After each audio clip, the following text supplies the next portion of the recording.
Estamos en época de coronavirus, en época de pandemia, y tengo más de un año de estar viendo pacientes positivos todos los días, o casi todos, y todavía no me he enfermado, gracias a Dios, pero no sé si algún día me va a tocar a mí. Con la experiencia que he visto pacientes mayores de 70 salir muy bien, sin mayor complicación, sin síntomas muy severos y sin secuelas.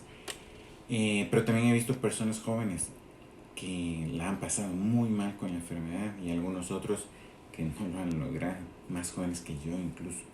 Entonces, si algún día me toca a mí, no sé realmente cómo me tocaría, cómo voy a salir.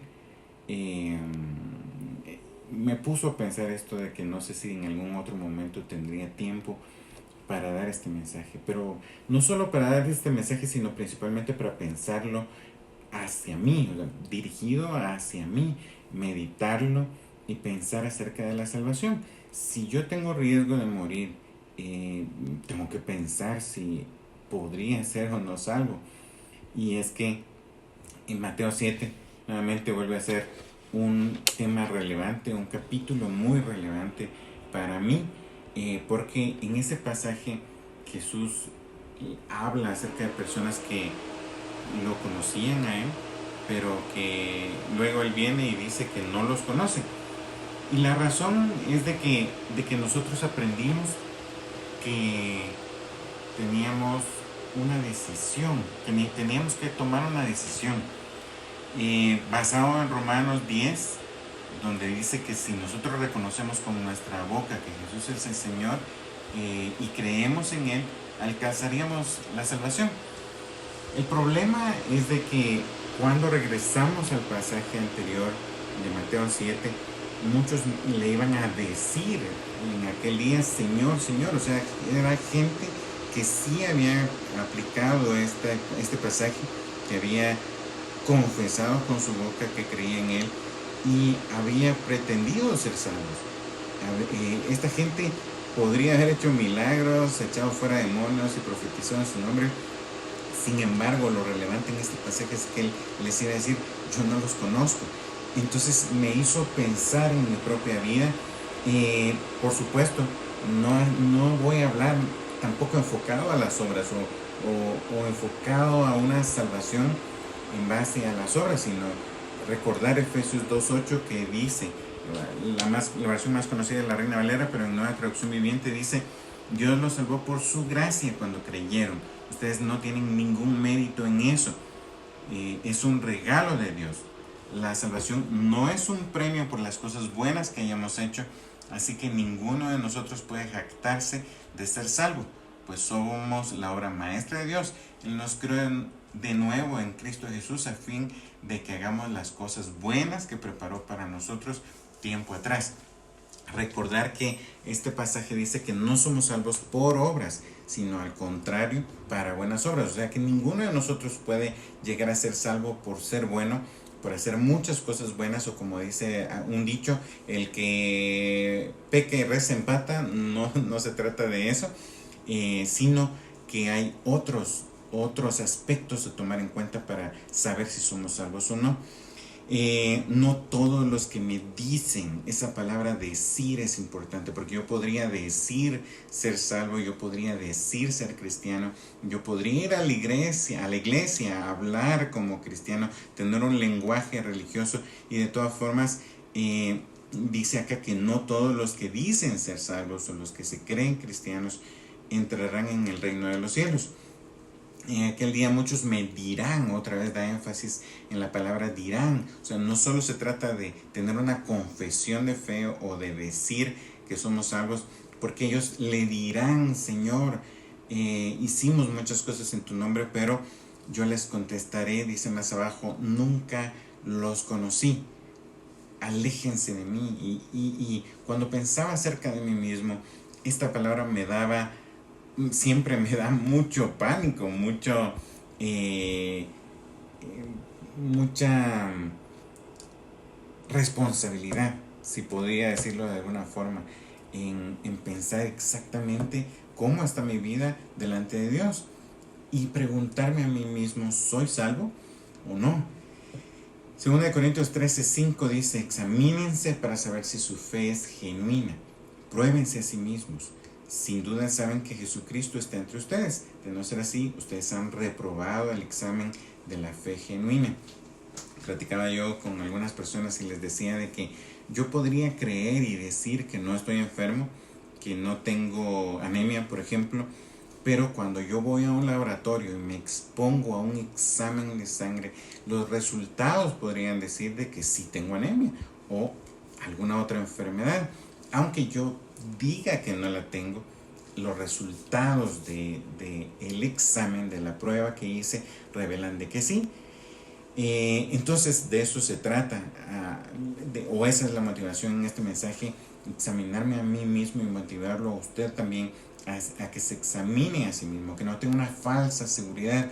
Nos han dicho si una sola vez nosotros hicimos nuestra decisión por Cristo, somos salvos.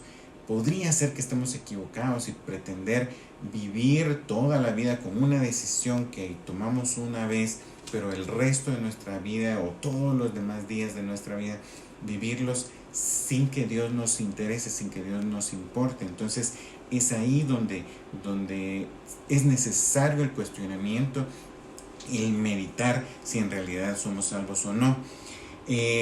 Asociado al pasaje previo que leímos en Mateo 7, el versículo 19 dice que todo árbol que no da buen fruto se corta y se echa al fuego. Eso de se echa al fuego, pues se sobreentiende, ¿verdad?, que hay un infierno y se echa al fuego. De modo que ustedes lo reconocerán por sus acciones. De hecho, las acciones que ustedes hagan no lo van a salvar, pero sí van a evidenciar si usted es salvo o no. Dice que no todos los que me dicen Señor entrarán en el reino de los cielos, sino los que hacen la voluntad de mi Padre Celestial, dice Jesús en ese pasaje. Nuevamente está enfocado a los hechos, ¿sí? Yo podría decir que amo a Dios, pero con mis hechos negarlo completamente, ¿sí? Y dice, por tanto, el que me oye y hace lo que yo digo es como un hombre prudente que construyó su casa sobre la roca. Vino la lluvia, crecieron los ríos y soplaron los vientos contra la casa, pero no cayó porque tenía su base sobre la roca. Algunas personas piensan que esa roca es Cristo, porque en otros versículos, en otros pasajes bíblicos, a Cristo se le identifica como la roca. En este caso, si estudiamos el pasaje en base al contexto, vemos que la roca de la que habla Jesús en ese pasaje es su palabra. Dice que el que me oye y hace lo que yo digo, o sea, el que fundamenta en hacer lo que Él dice, en obedecer lo que Él dice, este es como el hombre prudente que construyó su casa sobre una roca. Aunque venga la prueba del día final, del juicio final, esta persona va a prevalecer porque construyó su vida en base a la obediencia a su palabra. El que oye y hace lo que dice. Pero el versículo 26 dice que el que lo oye y no hace lo que dice es como el que construyó su casa sobre la arena.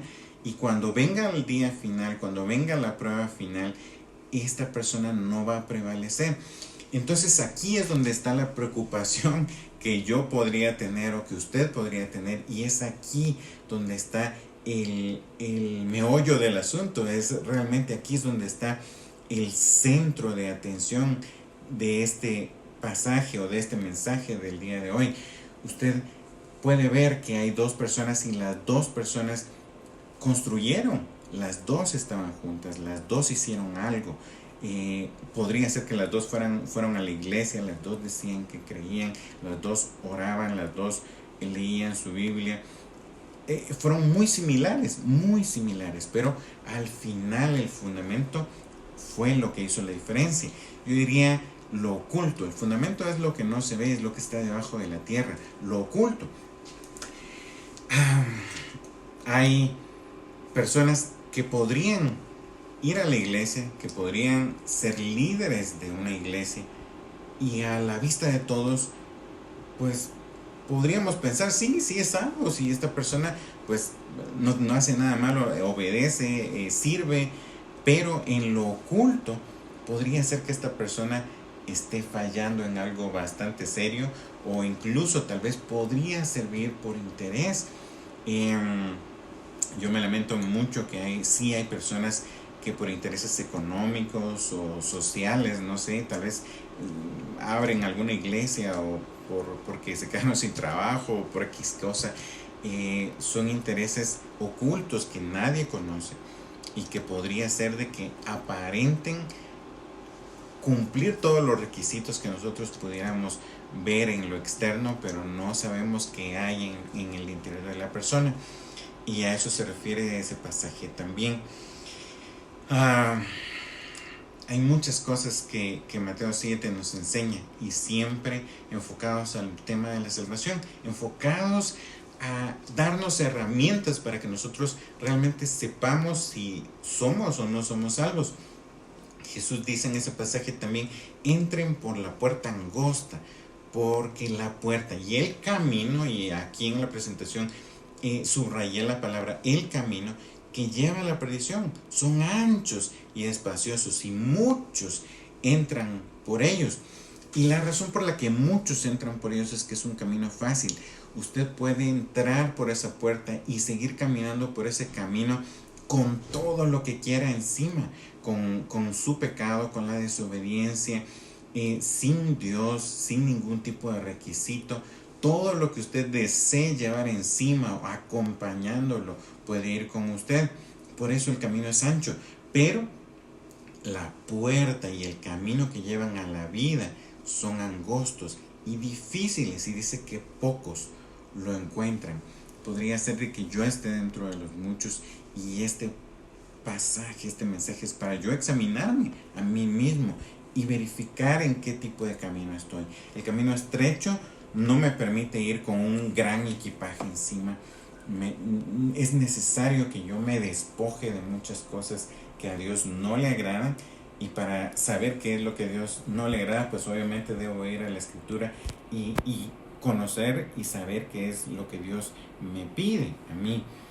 Vuelvo otra vez a aclarar que no se trata este mensaje de entrar a un legalismo en donde yo tengo que cumplir un montón de mandamientos para lograr ser salvo. Por gracia somos salvos, y es un regalo de parte de Dios. Jesucristo pagó ese precio, pero lo que estamos tratando de hacer en este mensaje es ver la evidencia que existe si realmente yo soy salvo o no.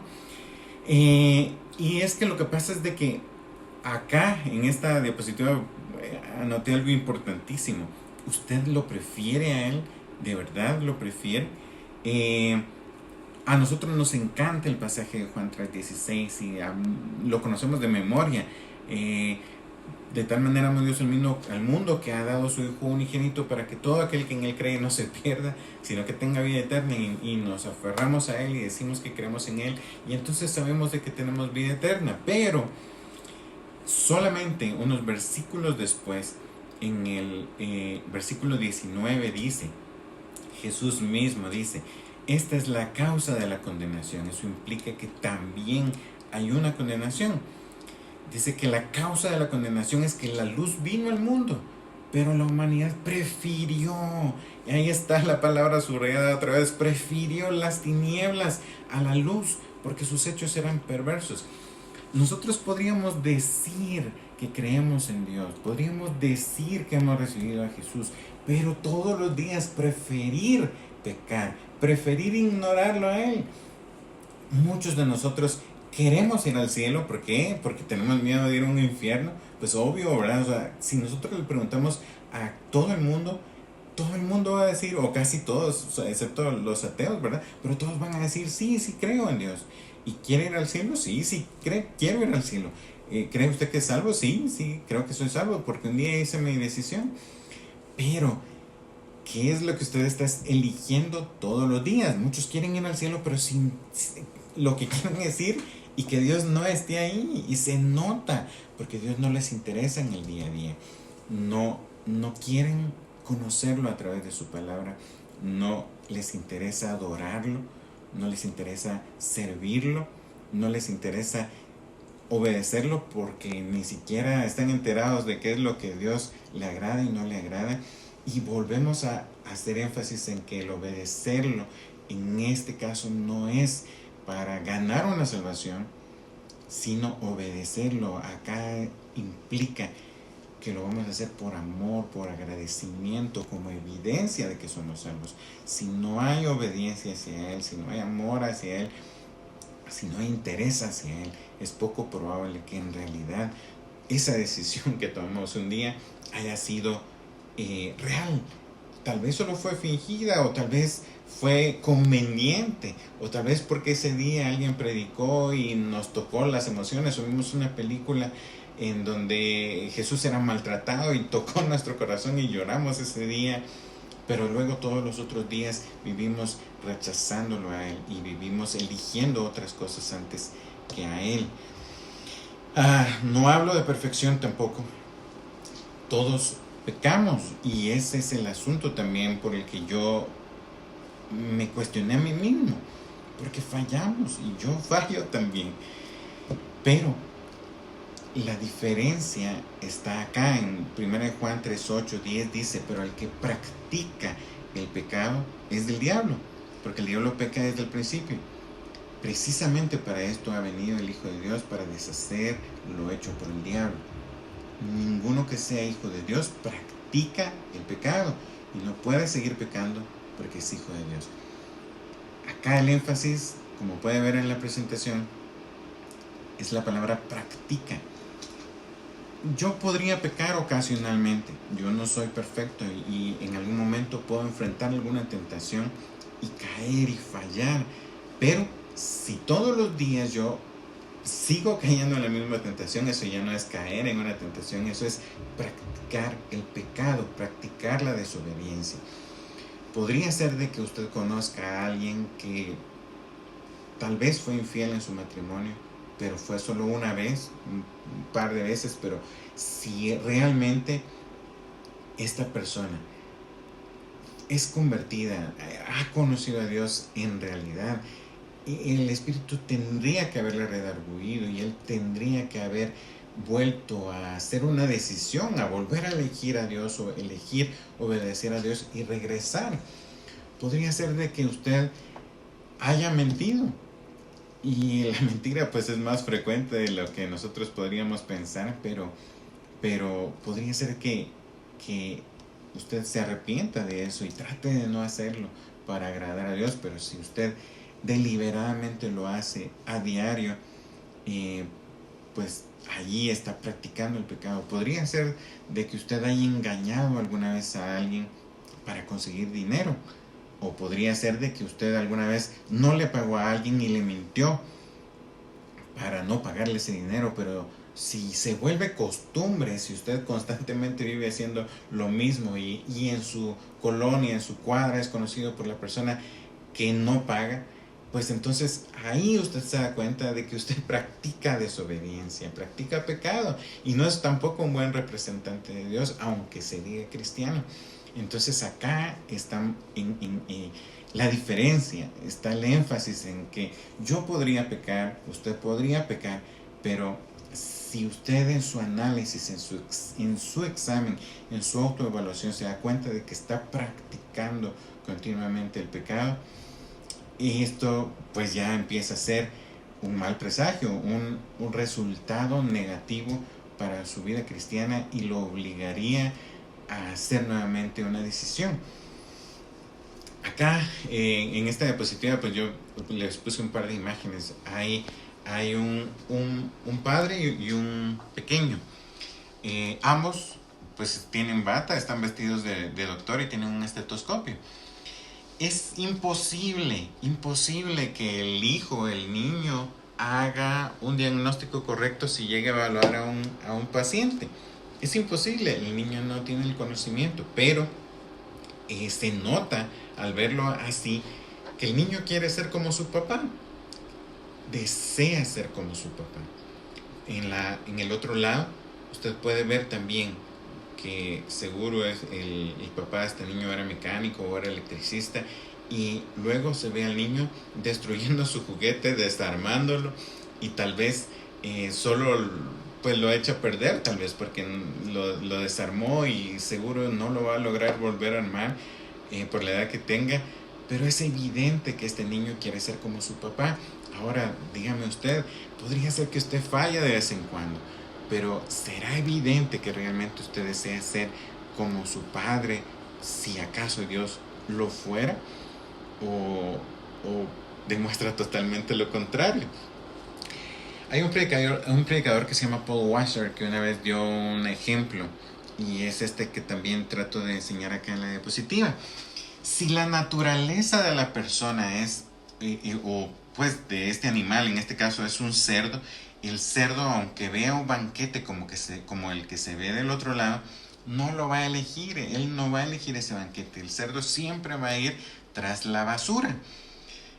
Pero si Dios viene y convierte la naturaleza del cerdo y lo vuelve un ser humano, pues el ser humano no va a elegir la basura. Obviamente él se va a ir tras el banquete, porque su naturaleza ha cambiado. Entonces, si Dios realmente cambió su vida, cambió su naturaleza, si a usted lo transformó, no puede ir tras la basura del pecado siempre. Debe usted rechazar, empezar a tener el pecado como algo despreciable e ir tras la obediencia de Dios y buscar lo bueno de Él. Hay una frase que dice, oh sí, me pasó un tráiler encima, o un tren encima, cuando uno se siente muy cansado, o cuando tal vez uno ha hecho ejercicio y le duele el cuerpo, o cuando uno le da gripe y le duele el cuerpo. Pero si usted mira a este carro de la diapositiva, si el carro hablara y dijera, me pasó un tráiler encima, ¿le creería a este carro? Pues no, obviamente no. Este carro se ve como nuevo, espléndido. Aunque diga, énfasis en la palabra diga, aunque diga, me pasó un tráiler encima, es obvio que no, es evidente. Sin embargo, si este otro carro hablara y dijera, me pasó un tráiler encima, pues sí, se nota que le pasó un tráiler encima. Es igual, si usted dice que llegó Jesús a su vida, si usted dice que Dios es su Padre, si usted dice que Dios es su Salvador, debería notarse. Es imposible que Dios llegue a la vida de alguien y no haga un cambio. Así como hay un cambio físico en un accidente, cuando realmente un tráiler le pasa encima del carro, hay un cambio físico que se nota también. Debería de notarse un cambio en la vida de cada quien. Bueno, dice, ¿cómo sabemos si hemos llegado a conocer a Dios? Si obedecemos sus mandamientos. El que afirma, lo conozco, pero no obedece sus mandamientos, es un mentiroso y no tiene la verdad. Medite. Hay una eternidad en juego en esto. Alguna vez podrían decirle que, o podrían haberle dicho en algún momento, que si usted una vez tomó su decisión y que por eso ya jamás la salvación la pierde, solo lo invito a pensarlo en esta noche, o en este momento en que usted esté viendo este video. Porque podría ser de que ese momento usted tomó una decisión, pero no haber sido una decisión sincera, no haber sido una decisión genuina. Tal vez solo se engañó a usted mismo. Tal vez solo lo engañaron a usted sus propias emociones. Pero la evidencia de su día a día, la evidencia de si Dios a usted le interesa o no, es la que realmente le dirá a usted si es salvo o no, si está en la fe o no.